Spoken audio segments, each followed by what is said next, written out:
Bonjour tout le monde et bienvenue à Leadership en tout genre. Et oui, au travers le contenu de cette émission, on vise à inspirer la culture organisationnelle de votre entreprise et de générer un climat de travail qui est stimulant. Alors, la semaine dernière, on a vu que l'intelligence genrée, ce que la science a pu observer sur les différences entre les hommes et les femmes, eh bien, est au service de la productivité et de la rentabilité de votre organisation. Vous pouvez vous pouvez obtenir ce contenu sur ericlantier.net et à ce moment-là, bénéficier de tout ce qui a été produit et énoncé dans cette émission. Cette semaine, de quoi parle-t-on? Eh bien, des 4 facteurs qui empêchent une femme de contribuer à sa juste valeur au développement de l'entreprise. Il y a des facteurs qui vont stimuler une femme à s'investir dans une entreprise, à se donner corps et âme, à contribuer massivement au développement de l'entreprise. Et il y a des facteurs qui vont justement la freiner et même aller jusqu'à lui donner envie de changer d'entreprise, de changer de milieu. Et ce qu'on va voir ensemble, c'est qu'accroître la diversité des genres au travail, dans notre milieu de travail, passe par reconnaître, valoriser et mettre à profit la différence entre l'énergie masculine et l'énergie féminine. D'accord? Et ce qui est important ici, dans le cadre de cette émission, c'est que à Leadership en tout genre, on parle de généralité. C'est ce que la science, la littérature a pu observer sur les différences entre les hommes et les femmes dans le milieu de travail, dans le leadership, mais ça ne s'applique pas à tous les cas. Il y a toujours des nuances, il y a des distinctions, il y a des contextes, et ici on parle de généralité, parce que de toute façon, lorsque la science observe un trait de caractère, un comportement, c'est souvent représentatif dans 60, 70, 80, 90% des cas, et c'est jamais dans la totalité des cas. Revenons à notre sujet. Ce qu'il faut comprendre, c'est que la résolution de conflits, la prise de décision, l'innovation, la productivité, puis même la prospérité de l'organisation vont généralement s'accroître dans les entreprises où les femmes sentent qu'elles ont leur place et où leurs frustrations sont prises en compte. Dans ces entreprises-là, où est-ce que les femmes sentent qu'elles ont leur place, où est-ce qu'on considère leurs frustrations, eh bien, elles ont tendance à en donner plus et contribuer à l'accroissement, au développement de l'entreprise. Et c'est pour ça qu'accroître la diversité des genres au travail passe par reconnaître, valoriser, mettre à profit la différence entre les hommes et les femmes. Donc, dans les entreprises qui intègrent les principes de l'intelligence genrée, la stabilité au poste est plus grande, les connexions entre les collaborateurs sont meilleures, puis la performance de l'entreprise, règle générale, est en croissance. C'est ce que la science a pu observer. Alors, aucune, aucune entreprise qui est en expansion peut se permettre de perdre des joueurs qui peuvent l'amener plus loin. Donc, c'est pour ça qu'on va voir ensemble 4 facteurs qui empêchent une femme de contribuer à sa juste valeur au développement de l'entreprise. Alors, vous allez me dire, ouais, Eric, mais pourquoi tu parles des facteurs qui empêchent une femme de contribuer au développement de l'entreprise? Pourquoi tu n'as pas parlé 2 facteurs qui empêchent une femme, 2 facteurs qui empêchent un homme? Mais je vais vous expliquer quelque chose d'important. La majorité des entreprises sont caractérisées par une culture davantage masculine. Et souvent, les femmes qui contribuent au développement de ces entreprises-là s'intègrent dans une culture masculine, une culture de leadership qui est masculine, et vont réussir à bien s'adapter. Mais en même temps, ça les freine à quelque part parce qu'elles sentent que ce n'est pas nécessairement un environnement qui est naturel. Elles doivent s'adapter et les femmes savent s'adapter. Ils savent souvent mieux s'adapter que les hommes. Donc, c'est pour ça que, mais lorsqu'une femme contribue pleinement à cause de qui elle est, à cause de sa nature, ses dons, ses talents, sa créativité, eh bien, c'est toute l'entreprise qui en profite. Alors, c'est pour ça que je la porte sous cet angle-là. Maintenant, un des facteurs, OK, je vais vous en nommer 4. Il y en a plus que 4, mais je me limite à 4. Facteur temps oblige. Alors, c'est de penser qu'être égal veut dire pareil. Et ça, c'est un mythe, ça. C'est pas parce que on est égaux qu'on est pareil. Premièrement, il n'y a personne de pareil. Hein. Il n'y a personne. On est tous différents. Même si on a le droit, d'une manière égale, au respect. On a tous droit à des soins de santé. Si quelqu'un est blessé, peu importe son statut social, son origine ethnique, même sa langue, sa culture, eh bien, il a droit à des soins. Pourquoi? Parce qu'on est tous égaux. C'est une question de valeur humaine. C'est une question de dignité humaine.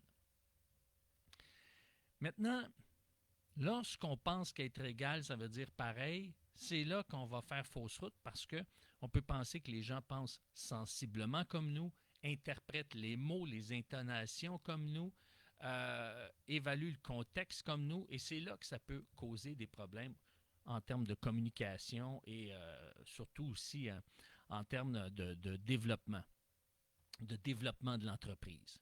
Maintenant, tout au long de l'histoire, c'est la complémentarité qui a poussé l'humanité à se dépasser.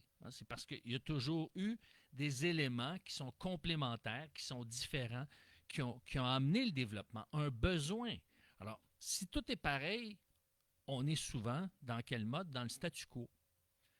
Et ce qui est intéressant, c'est pas juste l'histoire qui le révèle, mais aussi la science. Parce que dans les 20 dernières années, il y a eu des recherches qui ont impliqué des millions de personnes dans 30 pays différents qui ont démontré que le cerveau, les émotions, la mémoire, l'écoute, même l'orientation spatiale s'expriment de manière différente chez les hommes et chez les femmes. Et d'un genre à l'autre, ça s'exprime et ça se vit d'une manière différente. On remarque, la science remarque des distinctions qu'on peut regrouper d'un genre à l'autre. C'est scientifique, c'est pas seulement culturel. Et là, je ne parle même pas du système nerveux, du système hormonal. Donc, voyez-vous, on est différents, on est complémentaires, mais on a le droit à la même dignité, à la même valeur. Même dans une entreprise, prenons tout simplement les départements d'une entreprise. Par exemple, vous avez un département de mise en marché, d'administration, de service à la clientèle, de productivité pour produire, par exemple, les produits, les services, etc. Donc, chaque département est différent, mais c'est leur complémentarité, ou je pourrais dire l'harmonisation de leur complémentarité, qui amène l'entreprise, bien coordonnée, à tirer son accroissement. Alors, c'est pour ça que penser qu'être égal veut dire pareil, c'est pas tout à fait vrai. Évidemment, on veut les mêmes traitements. Oui, parce qu'on est égaux. Mais de la façon que ça se vit, de la façon que ça se gère, eh bien, ça doit être contextualisé, évidemment.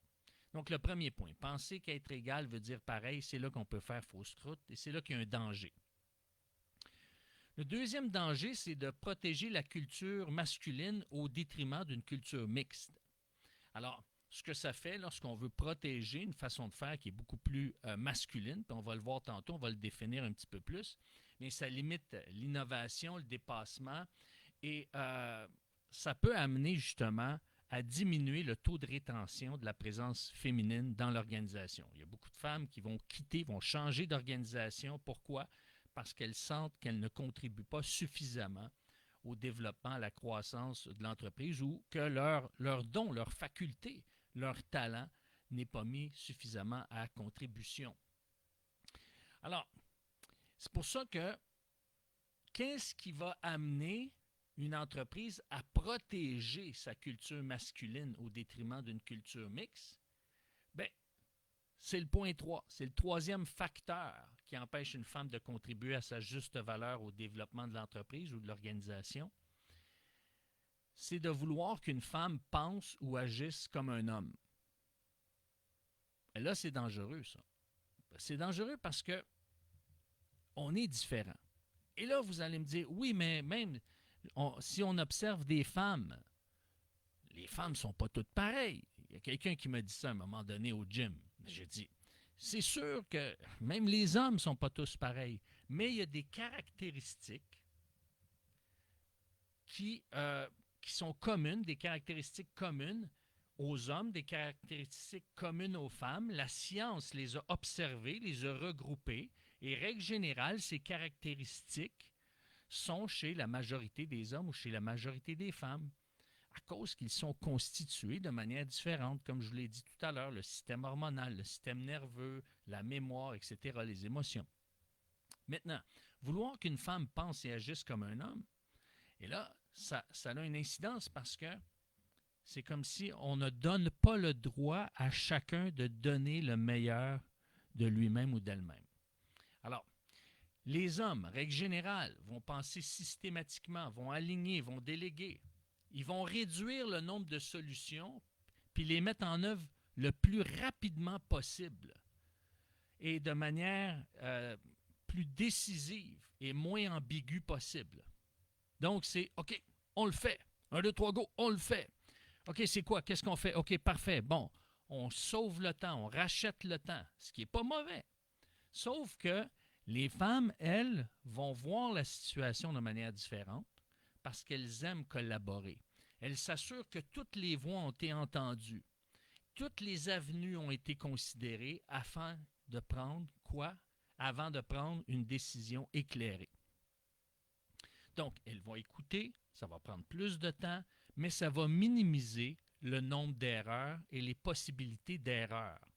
Donc, voyez-vous, quelqu'un qui agit rapidement, prend des décisions rapides, ne laisse pas traîner, et d'un autre côté, quelqu'un qui va dire « Attends, on n'a pas considéré tel angle, on peut se tromper, on peut être obligé de revenir sur notre décision, de revenir en arrière. » Donc, voyez-vous, l'apport des deux est important, et c'est pour ça que je prône une culture mixte.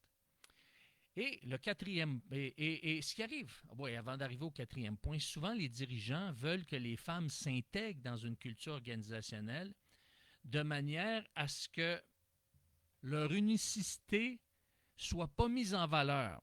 Et ça, c'est souvent par ignorance. Et ça nous amène au quatrième point.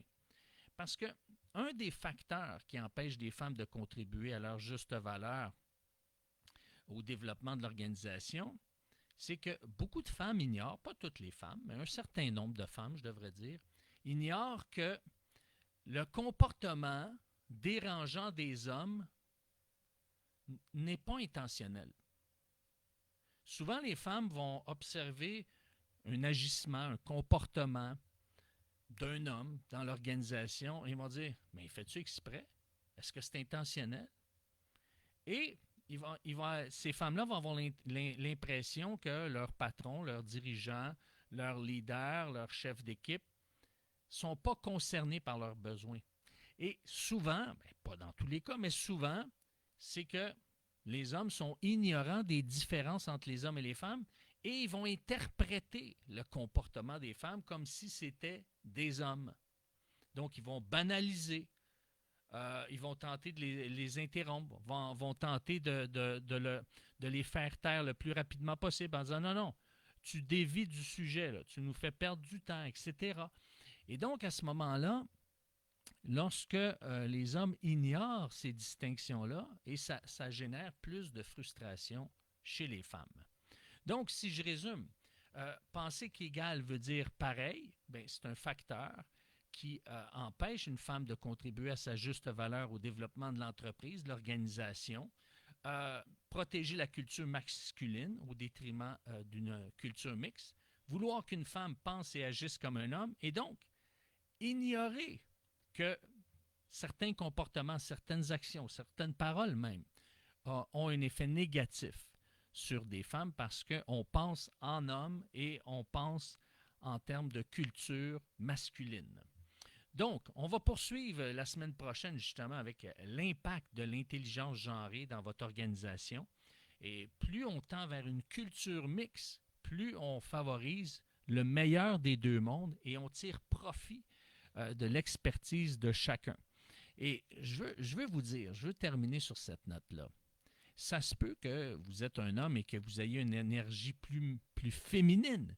Et ça se peut que vous êtes une femme et vous disposez d'une énergie masculine. C'est possible.